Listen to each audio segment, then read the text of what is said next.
Hello students welcome back to our channel और आज आमी एटा स्पेशल भिडिओ लई तुमालोকক वेलकम जनाइछु। आजिर भिडिओटुत आलोचना हबो वानक लई। तो वानक लई प्राय एटा कथा चलि थाके जे वान मौलिक हय अर्थात प्राइम हय ने यौगिक कम्पोजिट। तो एतिया जिসকলে गणित भालके नाजाने बा गणितर स्टूडेंट নহয় তেওঁলোকে मौलिक बा यौगिक धरि लैছো एकোৱে नाजाने तो তেওঁলোকেও এইটো ভিডিও চোৱাৰ পিছত উত্তৰ দিব পাৰিব যে ওৱান মৌলিক হয় নে যৌগিক হয়। তো মৌলিক যৌগিক একোৱে নাজানে তেনেকুৱা মানুহৰ ক্ষেত্ৰত আমি কি কৰিম কেনেকৈ বুজাম। তো এক্সাম্পল লৈছো কেইটামান নাম্বাৰছ ধৰি লৈছো মই এটা নাম্বাৰ 10। তো 10ৰ উৎপাদক কি কি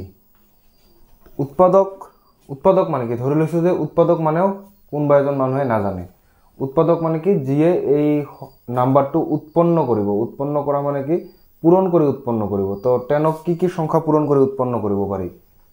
1 * 10 লিখিব পৰা যায় 10ক আৰু কি লিখিব পৰা যায় 2 × 5 লিখিব পৰা যায়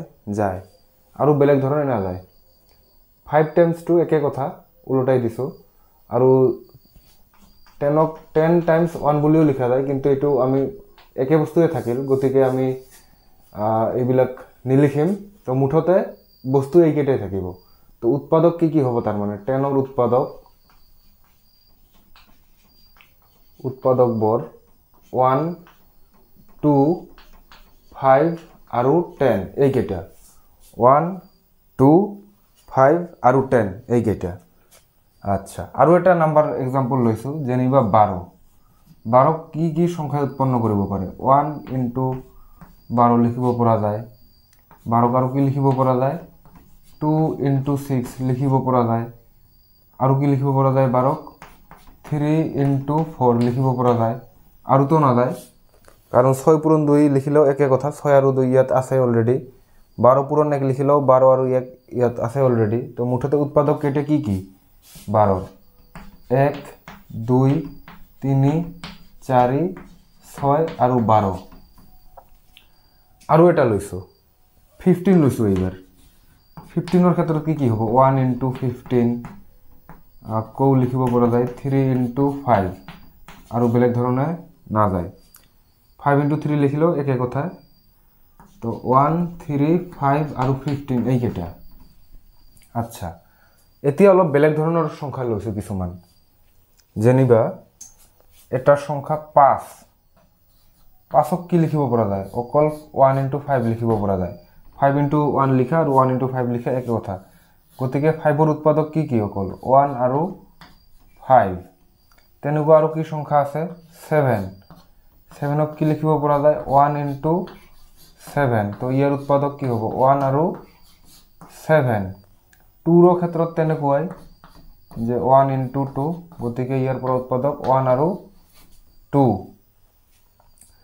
তো এই গুটেইখিনি সংখ্যা চোৱাৰ পিছত এটা বস্তু নোটিস কৰিব পৰা গ'ল যে আটাইখিনি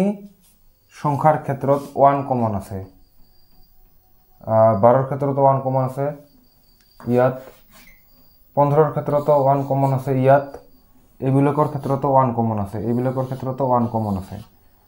আৰু এটা বস্তু কমন আছে যে গুটেইখিনি সংখ্যাতে সংখ্যাটো নিজে আছে। সংখ্যাটো নিজে থকা মানে কি বুজাইছে 2 তো ইয়াত 2 আছে ইয়াত 5 আছে 7 আছে তো এইবিলাকত 15 ইয়াত 15 আছে 12ৰ ক্ষেত্ৰত 12 আছে 10ৰ ক্ষেত্ৰত 10 আছে আৰু আগতে আমাৰ 1 আছে। তো মুঠতে এতিয়া আৰু কি বুজা গ'ল যে ইয়াত অকল দুটাই আছে 1 আৰু সংখ্যাটো নিজে 1 আৰু সংখ্যাটো নিজে 1 আৰু সংখ্যাটো নিজে। তো যদি অকল এনেকুৱা টাইপৰ সংখ্যা থাকে যিবিলাকৰ উৎপাদক 1 আৰু সংখ্যাটো নিজে 1 আৰু নিজে সেইবিলাকক এটা বেলেগ নাম দিব পাৰো আমি ইয়াক নাম দিয়া হৈছে প্ৰাইম নাম্বাৰছ। ইয়াক কি নাম দিয়া হৈছে প্ৰাইম নাম্বাৰছ অৰ্থাৎ মৌলিক সংখ্যা অসমীয়াত কি বুলি কওঁ মৌলিক। কিন্তু এইবিলাকৰ ক্ষেত্ৰত চালে আমি কি পাম ইয়াত 1 আৰু সংখ্যাটো নিজে থকাৰ উপৰিও আৰু এক্সট্ৰা আছে আৰু কি আছে এক্সট্ৰা ইয়াতো এক্সট্ৰা আছে এক্সট্ৰা ইয়াতো কি আছে এক্সট্ৰা তো এই এক্সট্ৰা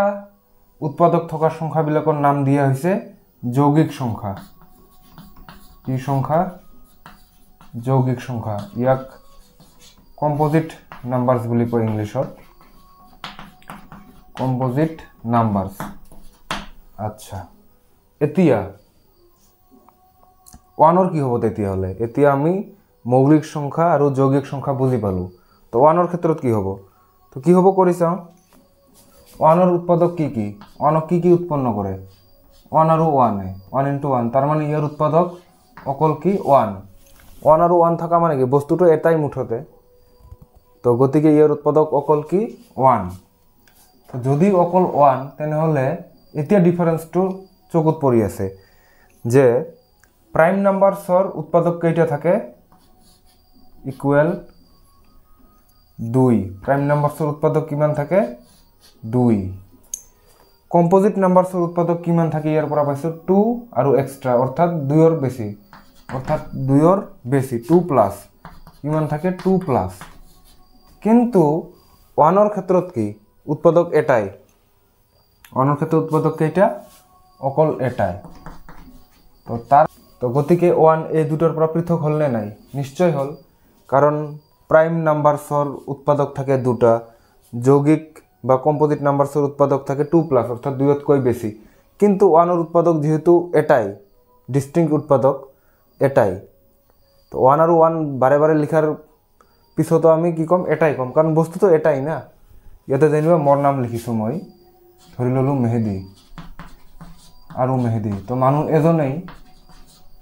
তেনেকুৱা গতিকে যেহেতু ইয়াৰ উৎপাদক দুটাতকৈ বেছি তো ইয়াক যৌগিক বুলি ক'ব যিবিলাকৰ উৎপাদক দুটাতকৈ বেছি সেইবিলাকক যৌগিক বুলি ক'ব যিবিলাকৰ উৎপাদক দুটা তাক মৌলিক বুলি ক'ব কিন্তু যাৰ উৎপাদক এটা আৰু এটা উৎপাদক থকা সংখ্যা কিমান আছে এটাই আছে 1 তো ই তেনেহলে মৌলিকত নপৰিল যৌগিকত নপৰিল সেই কাৰণে অনক কি বুলি কোৱা হয় মৌলিক নহয় আৰু যৌগিক নহয়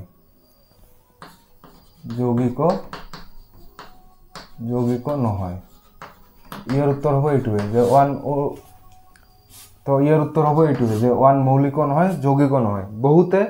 1 মৌলিক নহয় আৰু যৌগিক নহয় বুলি জানে বা কয় কিন্তু ইয়াৰ পিছত কাৰণটো কি সেইটো নাজানে